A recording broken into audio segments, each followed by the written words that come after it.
That's a short piece of blues music that I've written called Mixed Up Blues. Now, I got the name Mixed Up Blues because when I was writing it, I had a load of individual sections of music and I spent a lot of time just trying to shoehorn them all together into a coherent piece of music. To me, it still sounds a bit jumbled and mixed up, but I kind of like that. It may not sound that way to you when you hear it. So I've played through it. Next thing I want to do is have a quick look at the structure of the music, then I'll give you some playing tips, and lastly I'll play through it slower and stick the tab on screen. Okay, now I want to have a look at the structure of the music, and this is pretty straightforward. So it's played on a guitar in standard tuning, it's mostly in 4/4 time, and it's in the key of E. And it has the chords in it you would expect to find in the key of E for a piece of blues music, which is E, A, B, and their seventh equivalents. Okay, in terms of how the music's split up, the first 4 bars are an intro section, and then there's the main section that lasts 20 bars.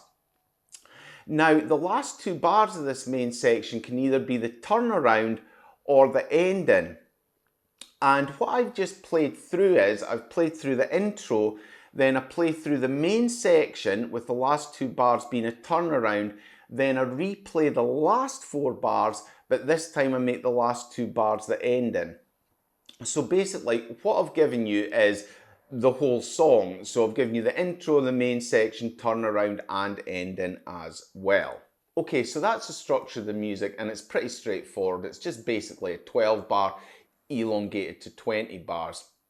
So when you're playing it through, you can just keep repeating this main 20 bar section as many times as you want, and you can throw in any variations and changes that you want into that.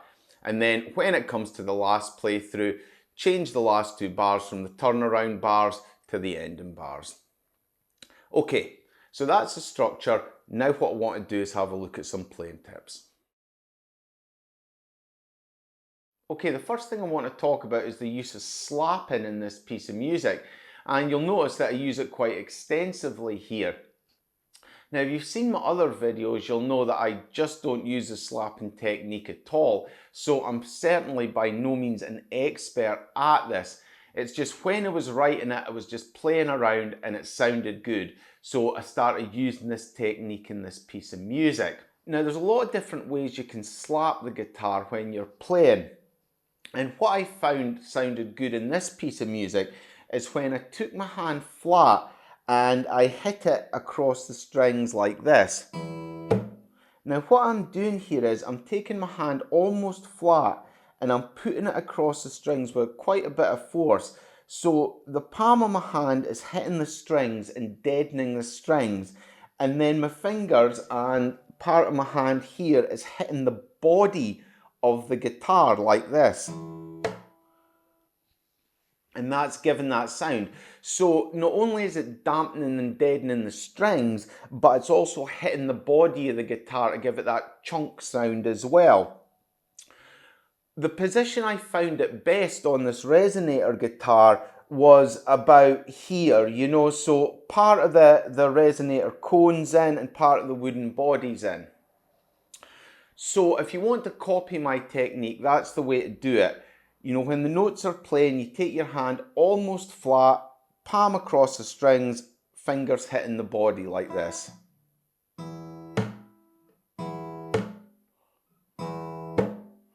Another thing worth noting is that the slaps will have a note duration like a standard note has.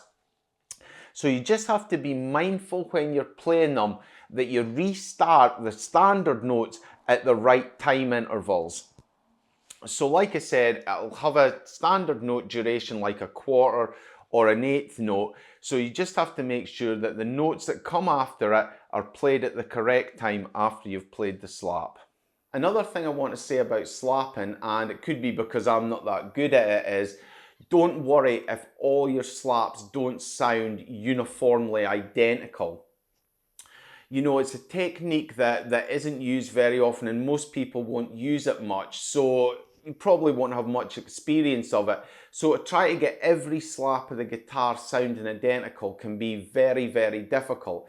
So don't worry about it if they all don't sound the same. As long as the general effect comes out, it should sound fine.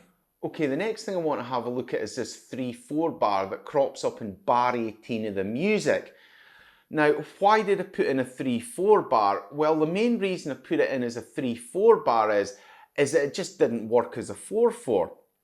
I played around with this section of music for quite a while, and I wanted to maintain the 4/4 integrity of the music, but it just sounded too long, the bar. So when I cut it back down to 3/4, it all started sounding a bit better. So you just have to be careful when you're playing through it. Because it's a 3/4 bar, it's a quarter beat shorter than all the other bars. So that means the proceeding bar comes up very quickly when you're playing it. And it's easy to lose time and miss notes as well because of this.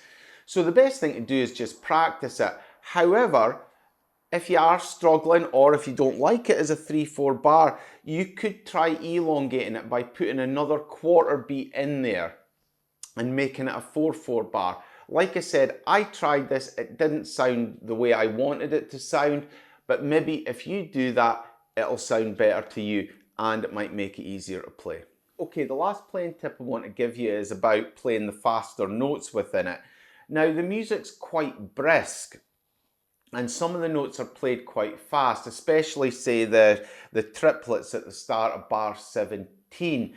And these can easily trip you up if you can't pick the notes quick enough. Now, you'll see in the next section when I do the playthrough on the tab how I've chosen to play it. So in the case of bar 17, I've chosen to use a picado technique like this, using the index and middle fingers, doing it like this. You know, you may not like doing this technique, so you may want to do it as a hammer instead, like. In which case you only need one finger to pick it rather than alternating between two fingers. So what to do is, if you're struggling with the faster sequences of notes, find the best playing technique that works for you. You know, if you don't like using alternating fingers for picking on a single string, use more hammers and pull-offs. You know, if you don't like the sound of the hammers and the pull-offs, maybe try using the picado technique instead. But just because this is how I play it, doesn't mean to say it's how you should play it. So if you're struggling with any of the faster runs of notes, just find a way that works for you and makes it playable for you. Okay, that's all the playing tips I want to give you. Now I want to play through it again a bit slower, and I'll stick the tab on screen so you can see the fingerings.